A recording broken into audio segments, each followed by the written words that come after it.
자, 90페이지에 위험의 측정 한번 보겠습니다.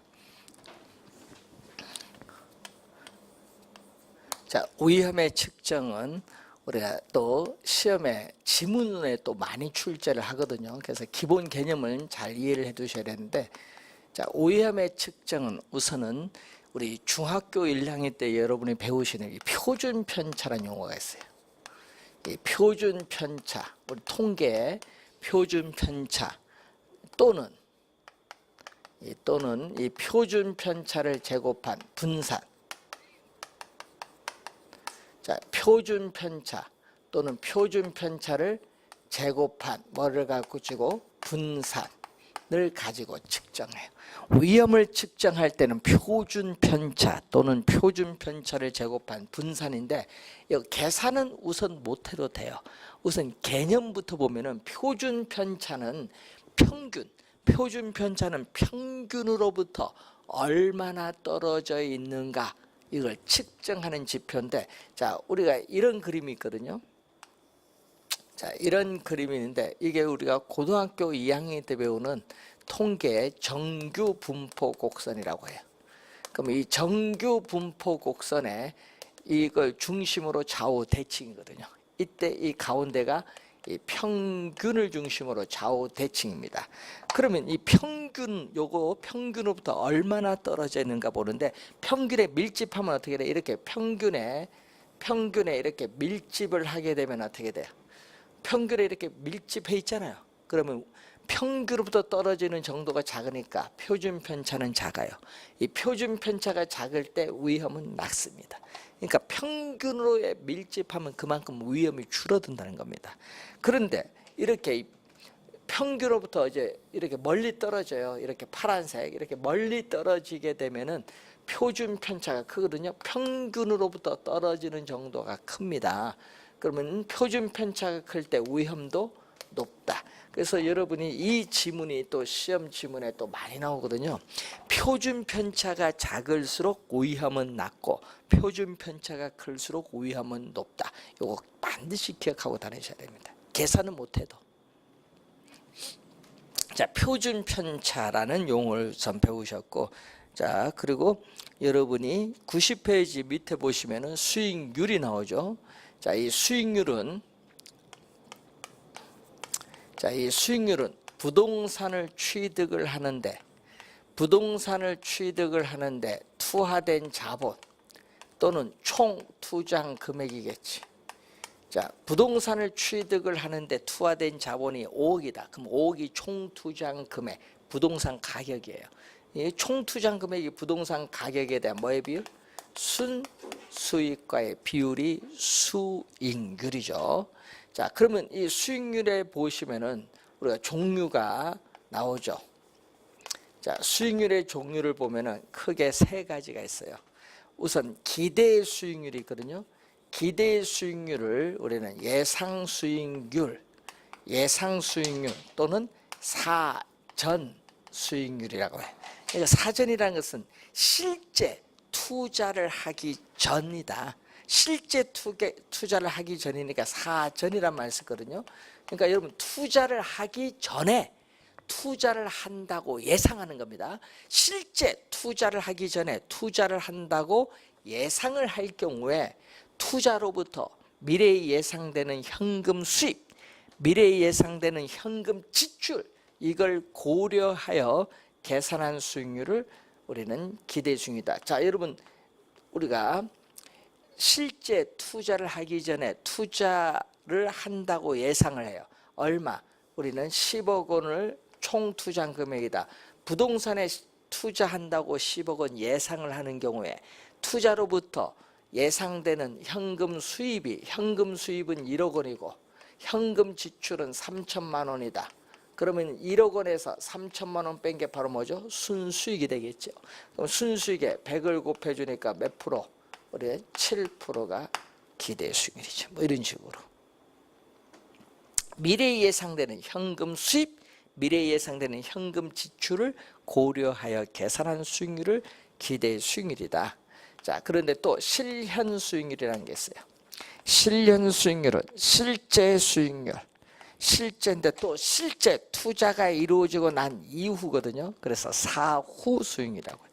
그러면 여러분이 여러분 실제 했습니다. 실제 투자가 이루어지고 난 이후에 현실적으로 실제 달성된 수익률입니다. 자, 여러분이 실제 1억 투자를 했어요. 1년 뒤에 우리가 수익률이 5% 나왔어요. 그럼 그게 바로 뭐죠? 실년 수익률이죠. 실년 수익률. 예? 자, 실년 수익률이 나오고, 자, 요구 수익률. 올해 27회 시험에 출제를 했었죠. 자, 올해 시험에 출제를 했는데, 자, 여러분 출제하는 거 뭐 나오면 딱 정해져 있어요. 자, 여러분 미래 불확실성에 투자하니까 위험이 존재합니다. 그래서 투자에 따르는 위험을 고려했을 경우에 투자자가 자금을 투자함으로써 충족되어야 할 최소한의 수익률을 얘기해요. 최소한의 수익률. 그런데 시험 문제는 올해 시험에 최소한의 수익률인데 이걸 뭘로 출제냐 하면요. 최대로 출제한 거예요. 최대. 최대가 아니라 뭐죠? 최소한의 수익률이다. 올해 시험에 최대로 출제한 거죠. 최소한의 수익률. 자, 최소한의 우리가 수익률이면서 최소한의 수익률이면서 이게 기회비용 개념입니다. 기회비용. 자, 요구 수익률은 기회비용의 개념을 가지고 있다. 자, 기회비용은 어떤 개념? 기회비용은 어떤 것을 여러분 선택의 대상이 여러 개 있는데 어떤 것을 선택을 했어요. 선택의 대상이 여러 개 있을 때 어떤 것을 우리는 선택했을 때 그러면 나머지는 포기를 하겠죠. 이 포기, 선택을 했을 때 이 포기 되는 것에 있어서의 최대. 어떤 것을 선택을 했을 때 포기되는 것의 최대의 가치를 우리는 뭐라고 한다? 기회비용. 어떤 것을 선택했을 때 포기되는 것의 최대의 가치를 기회비용이라고 합니다. 기회비용. 자, 그럼 예를 들어서 여러분이 상가, 자, 투자 대상인 상가, 은행에 정기예금, 뭐 국채가 있는데, 자, 이 예상되는 연수익률, 자, 예상되는 우리 연수익률이 상가가 7%, 정기예금 2%, 국채가 1.5%다. 그러면 예상되는 연간 수익률이 높은 뭐를 상가를 선택을 했어요. 그러면 상가를 선택해서 투자했어요. 그러면 상가를 선택해서 투자했을 경우에 기회비용은 얼마냐? 상가를 선택해서 투자했을 경우에 기회비용은 포기, 뭘 포기? 정기예금 국채 포기했어요. 포기하는 것 중에 최대의 가치 얼마? 2%. 최대의 가치 2%가 기회비용이죠. 즉 이 말은 무슨 얘기냐? 여러분 상가 예상되는 연간 수익률 7%를 보고 투자를 했는데 투자자는 못 받아도 나는 최소 몇 프로? 2% 이상은 받아야겠다. 이 최소 받아야 되는 이 2%를 우리 뭐라고 하죠? 요구 수익률 개념이다. 그래서 요구 수익률은 무슨 개념? 기회비용 개념이다. 요구 수익률은 기회비용인데 그래서 여러분이 투자로부터 미래에 예상되는 기대의 수익률이 있거든요. 자, 여러분 최소한 충족돼야 될 요구 수익률이 3%인데 미래에 예상되는 기대의 수익률이 7%다. 이렇게 크면 투자를 해야 하네요. 최소한 수익률보다 더 높잖아, 예상되는 수익률이. 그럼 투자자는 자금을 우리는 투자를 합니다. 자, 요 지문이 또 우리가 21회, 25회, 27회 세 번 최근에 출제했어요. 그리고 기대 수익률이 요구 수익률보다 작다. 자, 여러분이 최소한 충족될 요구 수익률이 3%인데 기대 수익률이 2%다. 작으면은 투자자는 최소한 수익률보다 낮기 때문에 투자를 하려고 하지 않는다. 항상 투자를 할 거냐 안 할 거냐 의사결정 기준이 또 시험에 자주 나와요. 그래서 우선은 이 기대 수익률과 요구 수익률에 있어서의 관계를 하나 봤고, 자 91페이지 보시면은 투자 가치가 나오죠. 자, 투자 가치는 이 투자 대상 부동산이 투자자에게 부여하는 이 주관적인 가치다. 자, 주관적 가치. 자, 여러분 11회 시험에 이걸 뭘로 출제했냐 하면요, 11회 시험에 이거 객관적으로 출제했어요. 주관적이면 말을 바꾸는 거죠. 자, 무슨 얘기냐면요, 이 부동산 소유로부터 장래 기대되는 수익을 특정의 투자자에게 주는 현재의 주관적인 값어치를 투자 가치다. 예? 자, 그러면 시장 가치는 뭐냐? 시장 가치는 부동산이 시장에서 거래가 성립됐을 때 가지는, 이거는 무슨 가치? 객관적 가치다. 객관적 가치는 시장 가치. 자, 객관적 가치는 시장 가치인데 네트 클리프라는 학자가 있어요. 자, 네트 클리프라는 학자는 시장 가치를 이렇게 설명해요. 이 공정한 매매를 보장할 수 있는 모든 조건이 충족된 경쟁 시장에서 성립할 가능성이 가장 높은 가격을 시장 가치다. 예? 성립할 가능성이 가장 높은 가격을 시장 가치다. 성립할 가능성이 가장 높은 가격인데, 이때 가능성이 뭔지 아세요? 가능성은 프라버빌리티, 확률이에요. 확률은 통계적 기법인 확률을 이용하기 때문에 무슨 가치? 객관적 가치입니다. 자, 그러면은 여러분이 시장에서 매매가 성립될 가능성이 가장 높은 가격이 얼마?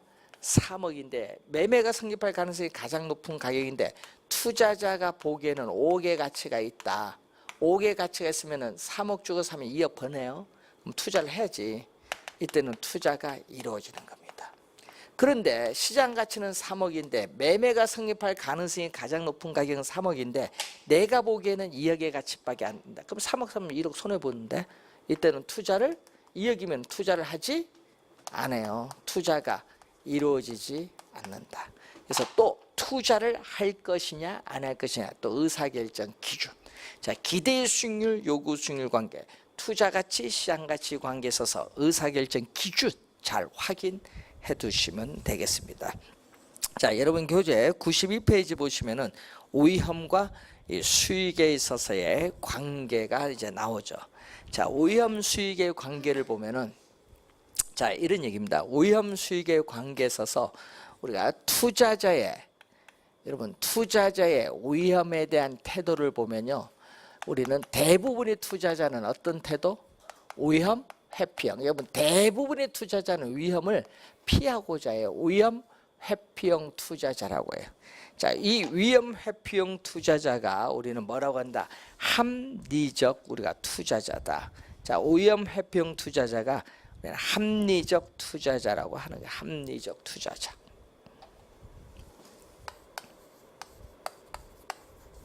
자, 이 투자자, 대부분의 투자자는 위험 회피형 투자자인데, 위험 회피형 투자자를 합리적 투자자입니다. 그러면 합리적 투자자, 위험 회피형 투자자의 행위를 보면은, 자, 예를 들어서 아파트에 투자할 거냐, 상가에 투자할 거냐, 투자안이 두 개 있어요. A, B. 아파트에 투자할 것이냐, 상가에 투자할 것이냐, A, B 두 개의 투자 대안이 있는데, 이 두 개의 투자, A, B 두 개의 투자 대안에 있어서 이 기대 수익률이 똑같다. 뭐 기대 수익률 A도 7%, B도 7% 똑같다. 기대되는 수익률이 동일할 때는 투자자는 당연히 뭐를? 투자자는 위험이 낮은 투자를 선택을 한다. 그리고 위험이 동일하다. 자, 위험이 동일하다. 자, 위험이 동일할 때는 우리는 위험이 동일할 때는 기대 수익률이 높은 투자를 선택하는 게 위험 회피형 투자자의 행위예요. 그러면은 이러한 위험 회피형 투자자의 우리가 무차별 곡선이 나오거든요. 자, 기대 수익률,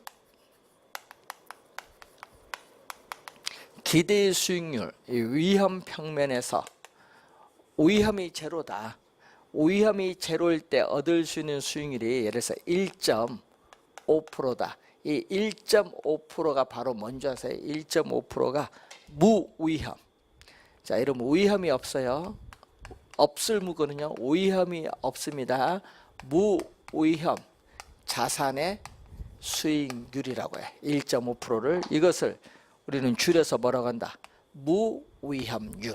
그래서 여러분이 92페이지에 무위험률 요거거든요. 무위험률은 무위험 자산의 수익률을 줄인데, 그래서 위험을 전혀 수반하지 않을 경우에 얻을 수 있는 수익률, 즉 장래 기대되는 수익이 확실한 경우의 수익률을 얘기하는데, 그 무위험 자산은 뭐죠? 위험이 없는 자산은 정부가 국가가 보증한 국채죠. 국가가 망하지 않는 한 위험 없지. 국채 수익률을 얘기해요. 자, 그러면은 이 무위험 자산의 수익률은 무위험 자산의 수익률은 위험과는 아무런 관계가 없다. 무슨 얘기죠? 위험과는 아무런 관계가 없다는 것은 위험이 높든 낮든 이 1.5%는 변화가 있다 없다? 그럼 변화가 없어요. 위험이 높든 낮든 1.5%요 크기는 변화가 없어요. 무위험률. 그러면 예를 들어서 위험이 R1이다. 그럼 R1이라는 요 위험에서 요것도 1.5%고 위험이 제로일 때도 1.5%예요. 변화가 없어요. 그래서 이 무위험률의 크기는 순수한 시간에 대한 대가를 얘기해요. 자, 무위험률의 크기는 순수한 시간에 대한 대가다. 자, 무위험률의 크기는 순수한 시간에 대한 대가. 자, 예를 들어서 여러분 1년 만기 국채를 사면은 1년이라는 순수한 그 시간에 대한 대가를 지불하는 거예요. 위험에 대한 대가는 없어. 순수한 시간에 대한 대가가 무위험률입니다. 그러면 위험이 높으면 어떻게 되지? 위험이 높으면 수익률도 위험이 높으면 수익률도 이렇게 높아요. 자, 여러분 위험이 높을수록 수익률도 이렇게 높은데, 이 그림이 어떤 그림? 우리 아까 배운 누구? 위험, 회피형. 위험, 회피형 투자자의 무차별 곡선. 자, 위험, 회피형 투자자의 무차별 곡선. 여러분 차별 없다. 그러면 차별이 없다는 것은 어느 점? 자, 여러분 요 점이든 여러분 이 점이든 투자자의 만족. 여기는 얼마? 예를 들어서 여기는 3%다. 그러면 1.5% 3% 수익률은 다르지만은 1.5%일 때 위험이 제로고 여기일 때는 위험이 R1이야. 위험만 어떻게 돼요? 이 점과 이 점은 뭐 위험과 수익이 다르죠? 그렇지만은 이 두 점은 동일한 무차별 곡선상에 있기 때문에 투자자의 효용, 만족은 똑같다는 거예요. 그러니까 이게 차별이 없는 곡선. 그러니까 이 곡선상의 어느 점이든지 투자자에게 똑같은 효용, 만족을 줘요. 그러니까 이 점이나 이 점은 투자자의 만족은 뭐다? 똑같다는 거예요. 그걸 염두에 두시면 되겠고, 자, 그때 이게 순수한 시간에 대한 대가인데, 이게 뭐죠? 요 각도 있거든요. 이 각도를 투자자의 위험에 대한 회피라고 합니다. 이 각도를 투자자의 위험에 대한 회피도. 그러면 투자자에 대한 위험의 회피도인데, 요거 크면 어떻게 되니? 위험이 높으면, 자, 위험이 높을수록 위험이 이렇게 점점 커져요. 그럼 요 각도도 이렇게 요 크기 있죠. 요 크기가 점점 이렇게 커지고 있어요. 그럼 요게 뭐죠? 위험이 높을수록 요 크기가 점점 이렇게 커지고 있는데, 이것을 우린 전문 용어로 뭐라고 하냐? 위험 할증률이라고 해요. 위험 할증률. 위험 할증률이라고 하죠. 자, 위험 할증률은, 위험은 리스크거든요. 할증률은 프리미엄입니다. 프리미엄. 이 프리미엄을 번역한 거거든요. 이 프리미엄을 번역해서 할증률로 하는 거예요. 그러니까 요거는 뭐죠? 증대되는 위험에 대한 대가다. 이러면 시장에서 증대되고 있는 위험에 대한 대가를 위험 할증률이다. 그래서 여러분 투자의 대가에는 수익이 따르기 마련인데, 그 수익에는 시간에 대한 대가와 위험에 대한 대가, 이 두 가지가 둘 다 포함하고 있다. 시간에 대한 대가와 위험에 대한 대가 둘 다 포함하고 있는 것이 바로 우리 수익이다. 자, 그러면은 지금 위험 할증률이 나오거든요. 그럼 무위험률은 무위험률은 지금 몇 프로다? 1.5%다. 여기다가 무위험률에다가 시장에서 증대되는 위험에 대한 대가인 할증률을 가산한 요구 수익률. 자, 위험 할증률이 몇 프로다? 예를 들어서 2%다. 그럼 요거 두 개 더해주면 몇 프로? 3.5%를 요구하겠지, 투자자는. 그러면은 무위험률에다가 시장에 증대되는 위험에 대한 대가인 할증률을 가산한 이 요구 수익률을 우리는 뭐라고 하냐면은 위험 우리가 조정률 또는 위험 조정 할인율이라고 하지 위험 조정률이라고 하죠. 자, 그럼 투자자의 이 요구 수익률에 영향을 미치는 또 하나의 중요한 요소가 인플레이션이 있어요. 자, 인플레이션이 예상되는 경우에는 예상되는 인플레이션이 2%다. 그러면 인플레이션이 발생하면 화폐 가치가 하락하니까 투자자는 손해예요.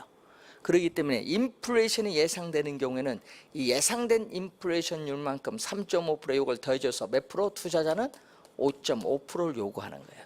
그래서 인플레이션이 예상되는 경우에는 이 예상되는 인플레이션율만큼 투자자의 요구 수익률도 높아지는데 이것을 우리는 어빙 피셔라는 학자 이름 따요. 그래서 피셔라는 학자 이름 따서 피셔 효과라고 하죠. 피셔 효과. 피셔 효과라는 용어를 사용을 하게 되죠.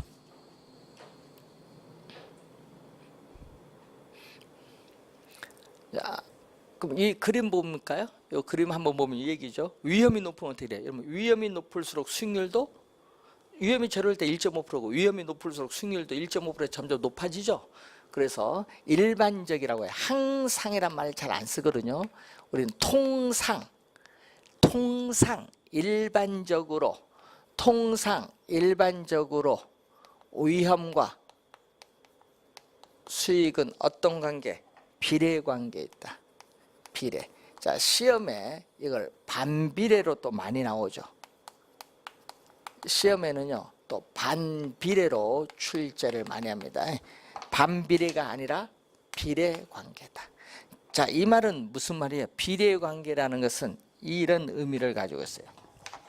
자, 비례라는 것은 투자자가 시장에서 부담하는 위험이 높을수록 투자자가 요구하는 수익도 커지는데 화살표 보세요.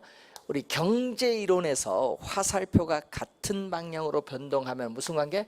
플러스.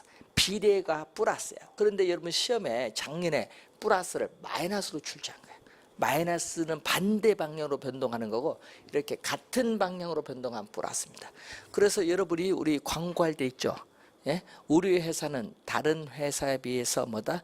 최고 수익률을 보장합니다. 광고 막 나와요. 그럼 최고 수익률을 보장하는 건 앞에 요거 숨었어요. 위험도 최고라는 거예요. 왜? 위험이 높아서 수익도 높은 거니까. 예? 그래서 여러분 최고 수익률을 보장하면 앞에 뭐가 숨었다? 위험도 최고야. 그래서 여러분이 옛날 동양증권 부도날 때 보면은 회사채, 동양증권 회사채 할 때 우리 수익률이 이거 상당히 높습니다. 판매 그 증권회사 직원들이 그게 수익률이 가장 높은데 앞에 뭐가 더 가장 높은 거야? 위험도 가장 높다는 거야. 위험이 높다는 그만큼 그 회사 부도될 가능성 높은 거지. 가능성 높은데 파는 사람이 이상한 거지. 그러니까 뭐 상품 위험 설명 안 했다, 뭐 불안전 판매했다 해서 소송하는 건데 그런 문제가 있는 거야. 소송해도 뭐 돈 갚을 돈이 있나? 부도 났는데. 그래서 여러분이 항상 귀에 혹하면 안 돼. 수익률이 가장 높게 준다 하면은 위험도 가장 높아. 그러면 돈 떼일 가능성도 높다 이거야. 그래서 여러분 투자할 때는 상당히 주의를 하셔야 돼. 최고 수익률 보장 이렇게 보다는 아예 투자한 원금은 보장하고 수익률은 한 우리가 다른 게 비해서 한 중간 정도는 안 나오겠습니다. 이게 좀 낫지 현실적으로. 그래서 항상 주의하셔야 돼요. 최고 수익률을 보장하면요 사기일 가능성이 높아요. 그런 게 우리는 속한 사람들이 많더라고요.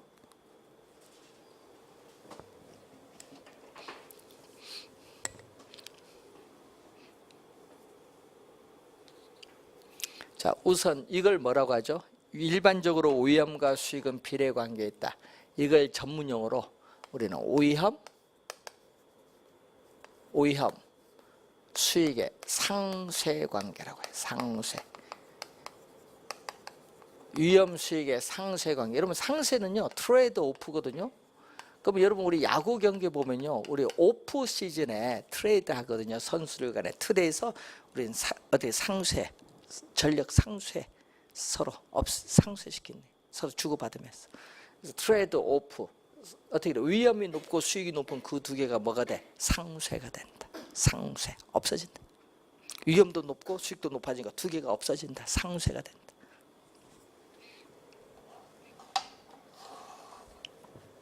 자, 그 내용을 지금 우리가 설명을 지금 하고 있는 내용이죠. 자, 거기 보시면은 93페이지에 수익의 측정인데, 자, 순 영업 소득의 기대치, 기대치는 평균값입니다. 이 기대치로 추계되는 기대 수익률로 측정하는 것이 일반적이다. 그래서 기대 수익률을 계산하는 공식이 나와 있죠. 각 상황별 수익률에 각 상황이 발생할 확률을 곱한 후에 이를 합산하여 계산한다 얘기죠. 자, 그러면은 이런 얘기겠죠. 자, 여러분 이런 게 있거든요. 경제가 비관적일 때, 경제가 정상적일 때, 경제가 뭘 경우? 낙관적일 경우에. 자, 예상되는 수익률. 자, 예상되는 수익률 비관적일 때 우리가 4%, 우리가 정상적일 때 우리가 8%, 낙관적일 때 15%다. 그럼 확률. 여러분 확률은 합은 확률을 다 더해주면 100%입니다. 100%는 1이거든요. 자, 그럼 비관적일 확률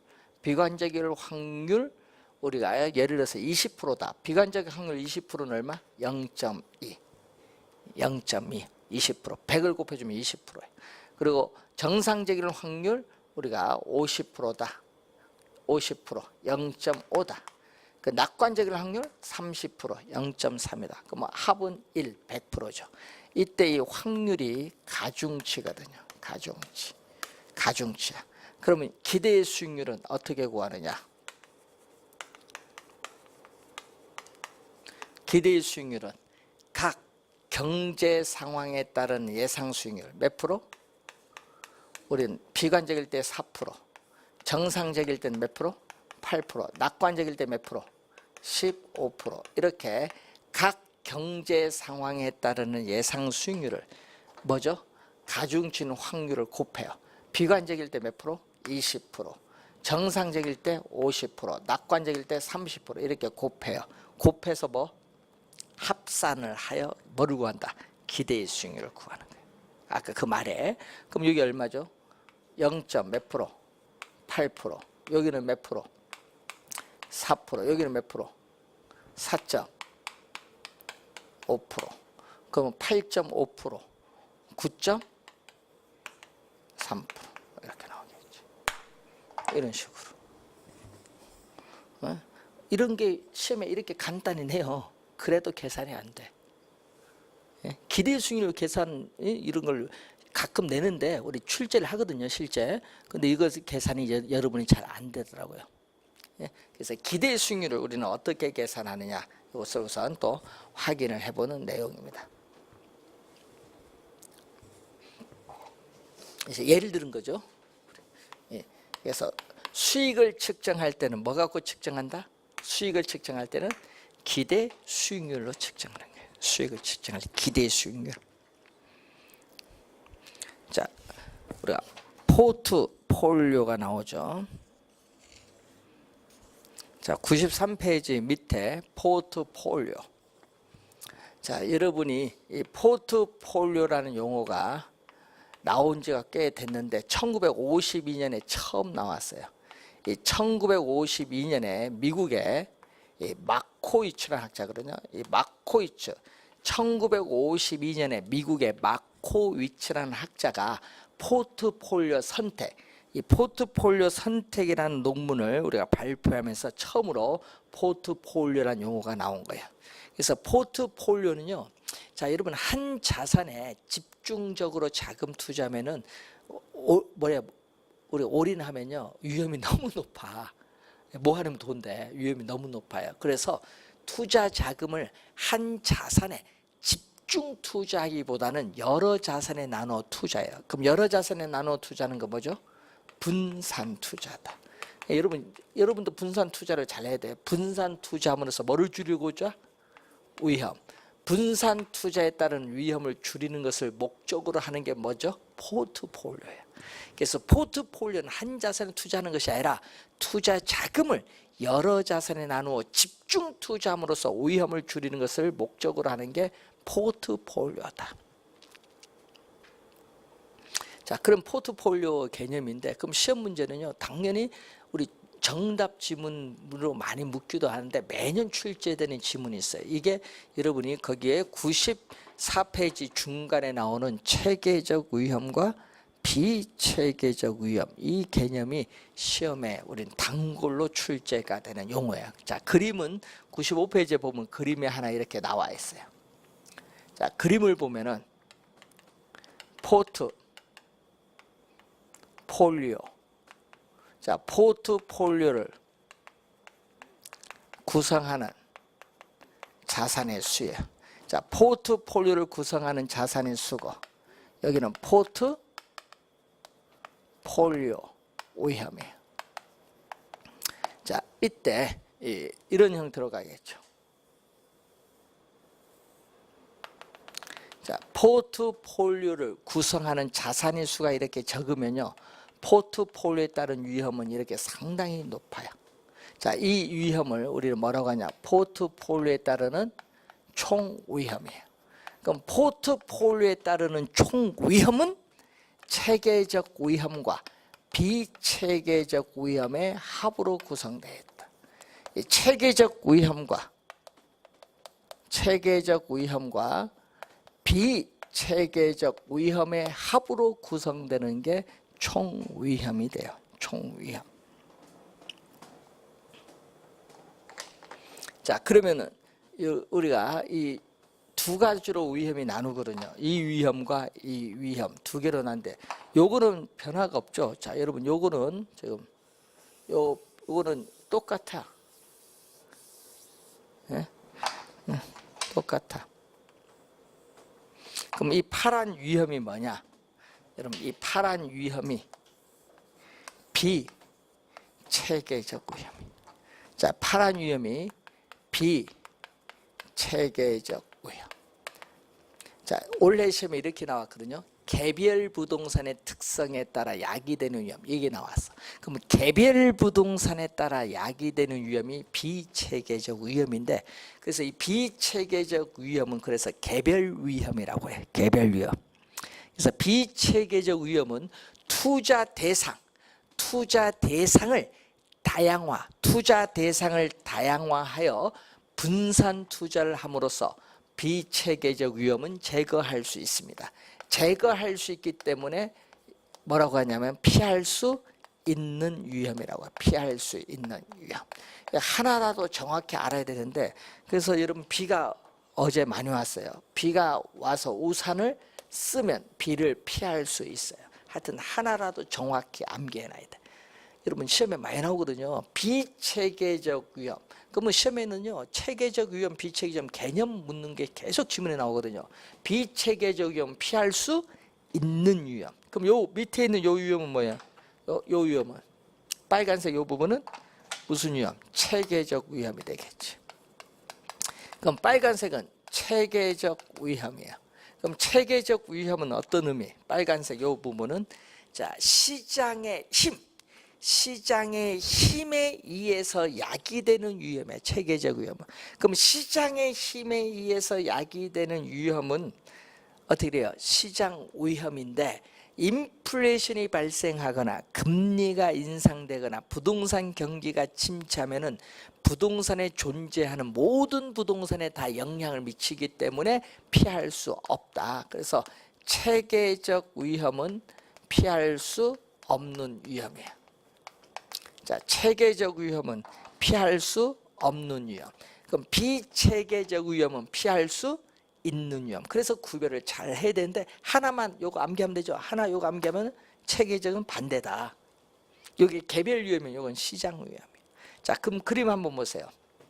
자, 이 그림 보세요. 올해 작년 2년 연속 출제된 지문이 여기 있거든요. 한번 볼까요? 포트폴리오를 구성하는 자산의 수가 많을수록 통계적으로 뭐가 점점 줄어들어요? 비체계적 위험이 점점 줄어드는 거예요. 체계적 위험이 줄어드는 것이 아니라 뭐가 비체계적 위험이 줄어드는데, 그럼 요 점에서 보면은 완전히 제거돼. 뭐만? 체계적 위험만 남아요. 그래서 포트폴리오를 구성하여도, 자, 포트폴리오를 구성을 하여도 이 체계적 위험은 제거할 수 없어요. 포트폴리오를 구성하여도 체계적 위험은 제거할 수 없지만은 비체계적 위험은 어떻게 돼요? 0까지 줄일 수 있다. 비체계적 위험은 0까지 줄일 수 있다는 거죠. 이거 포인트죠. 자, 그래서 그 그림 설명 잘 이해해두고 우리가 관련해서 그 5페이지 그림 잘 우리가 확인해 두면서 개념 잘 잡아 두셔야 되는 그러한 부분이 됩니다.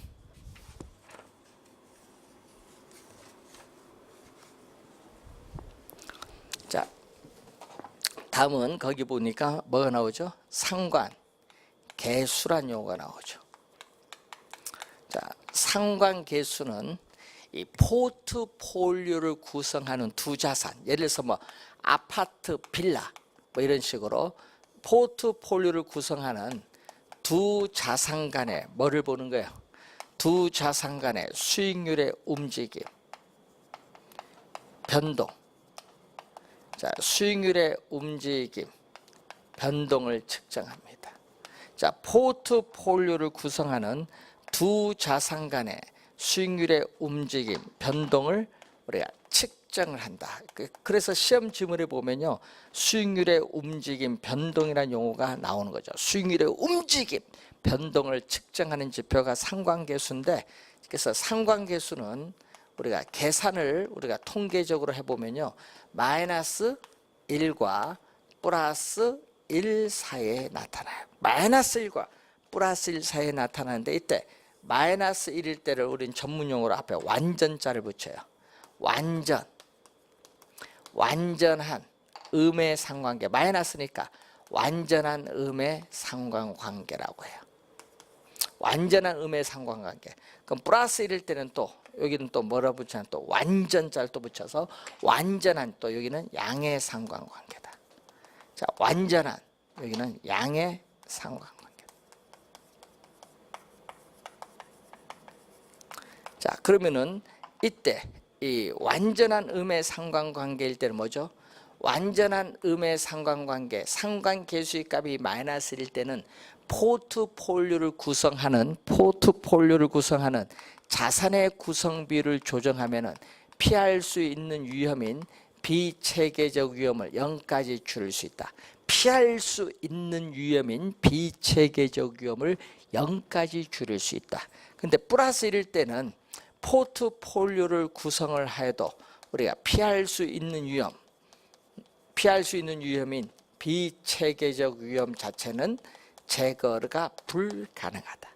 그러니까 이런 플러스 1로 가까이 가면요, 비체계적 위험이 제거가 안 되고 마이너스 1로 갈수록 제거가 되니까 마이너스 1로 갈수록 좋죠. 그래서 어떻게 돼? 우리 상관계수의 값이 마이너스 1로 가까이 가면 갈수록 비체계적 위험이 제거되죠. 위험이 제거되기 때문에 이 포트폴리오에 따른 효과, 즉 위험 분산 효과인데 위험을 분산시키는 효과가 커지는 거예요. 그래서 마이너스 1로 가까이 가면 갈수록 포트폴리오 효과, 위험 분산 효과는 커지고, 반대로 플러스 1로 가까이 오면 올수록 위험 분산 효과는 작아지는 거죠. 자, 상관계수 요거죠. 하여튼 수익률의 움직임 변동만 나오면은 상관계수입니다. 수익률의 움직임 변동이 나오면 상관계수란 것을 염두에 두시면 되겠습니다. 자, 여러분이 96페이지 보시면은 자, 오위험 기대 수익률 평면에서 개념을 볼까요? 자, 이런 게 나오는데 문제는 이것보다 여기는 선택이 가능한 영역이고 위에는 선택이 불가능한 영역인데, 자, 우리가 R2라는 주어진 동일한 유형에서 이렇게 무수히 많은 포트폴리오를 선택할 수 있는데 위에는 선택이 불가능해요. 자, 이렇게 주어진 동일한 유형에서 무수히 많은 포트폴리오를 선택할 수 있는데 그 중에서도 가장 높은 요거 주어진 동일한 유형에서 가장 높은 최고의 기대의 수익률을 나타내는 이 포트폴리오를 전문용어로 우리는 효율적 포트폴리오라는 개념을 사용해요. 효율적 포트폴리오. 그러니까 주어진 동일한 유형에서 최고의 기대의 수익률을 나타내는 포트폴리오를 효율적 포트폴리오인데, 이 효율적 포트폴리오를 이렇게 연결한 이 곡선을 우리는 효율적 프론티어, 작년에도 또 출제했었죠. 효율적 프론티어 또는 효율적 전선이라고 하는데 이 효율적 프론트는 그림에서 우상향합니다. 개념이죠. 자, 그런데 문제는 또 여기서 이런 게 있어요. 투자자의 위험에 대한 태도를 나타내는 요게 뭐냐? 투자자의 위험에 대한 태도를 나타내는 위험 회피형 투자자의 무차별 곡선이다. 이 포트폴리오 이론은 위험 회피형 투자자를 전제로 합니다. 그래서 이렇게 위험 회피형 투자자의 무차별 곡선인데, 그래서 무차별 곡선의 개념을 보면은, 자, 이런 무차별 곡선의 개념을 보면은 투자자에게 똑같은 동등한, 투자자에게 똑같은 동등한 효용, 만족을 가져다 주는 거죠. 자, 투자자에게 동등한 효용을 가져다 주는 뭐의 집합? 요 위험과 기대 수익률의 조합을 연결한 곡선이다. 위험과 이 기대 수익률에 있어서의 이 조합을 연결한 곡선을 무차별 곡선이다. 그러면은 여기서 이 점이죠. 이 점이 A든 이 점이 B점이든 이 점이 C점이든 투자자의 만족은 다 똑같아요. 요 A, B, C나 투자자에게 똑같은 효용을 줘요. 그런데 A, C는 선택이 안 돼요. 왜? 요거 벗어나니까 선택이 안 돼요. B만 선택 가능하다니 그 얘기입니다. 자, 그런데 무차별 곡선이 이렇게 주어지면요, 문제는 이렇게 R1이라는 동일한 유형에서 무차별 곡선이 낮을 때는 수익률이 요거고요, 높을 때는 수익률이 요거야. 동일한 유형에서 수익률이 낮은 것보다 높은 게 만족은 더 높죠. 그래서 무차별 곡선이 밑에 있는 것보다 위로 올라갈수록 만족은 더, 투자자의 효용 만족은 더 높다는 건데, 문제는 여기서 여러분이 보면은 이 점을 우리가 이 점을 D, 이 점을 E라고 한다면은, 자, 이 D나 B나 E는 이 효율적 프론티어 상에 있는 효율적 포트폴리오야. 효율적 포트폴리오는 주어진 동일한 유형에서 최고의 기대 수익을 나타내는 포트폴리오니까 요거 D, B, E 어느 거나 선택 가능해요. 그런데 투자자는 D나 E는 선택을 안 하고 B를 선택합니다. 왜? D나 E를 지나는 무차별 곡선보다 B를 지나는 무차별 곡선의 투자자의 만족 효용은 더 높기 때문에. 그래서 포트폴리오 이론은 기대되는 효용의 극대화를 추구하기 때문에 D, E를 선택하지 않고 뭐를 선택한다? 우리는 이 B를 선택한데, 이 B를 우리는 뭐라고 하냐? 최적 포트폴리오. 작년 26회 시험의 정답 지문이죠. 최적 포트폴리오라고. 작년에 정답 물었어요. 그럼 최적 포트폴리오는 어디서 달성한다? 그림에서 보면은 투자자의 위험에 대한 태도를 나타내는 이 무차별 곡선과 효율적 프론티어가 뭐하는 점? 접하는 점. 여러분 D, E는 만나는 점입니다. 만나는 점이 아니라 뭐다? 접하는 점. 포인트는 그거예요. 접하는 접하는 점이라는 거. 만나는 점이 아닌 접하는 점에서 달성된다. 이게 중요 포인트. 작년에 정답점을 물었습니다. 벌써 그 지문이 3번 출제했거든요. 작년에 또 정답으로 또 물었습니다. 그래서 용어, 자, 포트폴리오 이론에서 용어 뭐부터?